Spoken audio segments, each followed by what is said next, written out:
Welcome to Penrose Learning, where we make understanding easy. You start by extracting the essentials. Read the problem once and underline every number and unit so nothing hides in the text.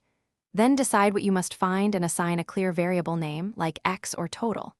Next, translate relationships into plain language. For example, A is twice B becomes A equals 2B.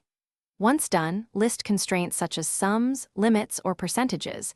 This prevents false assumptions and gives you the equations to build next. Now you turn words into math.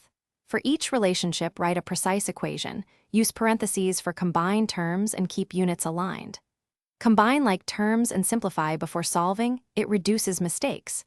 If you have multiple unknowns, make sure you have an equal number of independent equations. If not, look back for implicit constraints. As you manipulate equations, substitute rather than rederive. Substitution keeps work tidy. Make sure to solve your simplified equations using algebraic steps or basic arithmetic.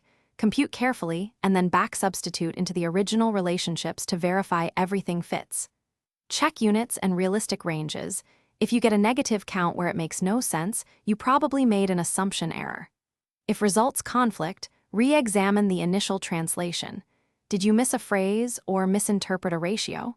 Finally, state the answer with labels and units, so the result is clear and defensible.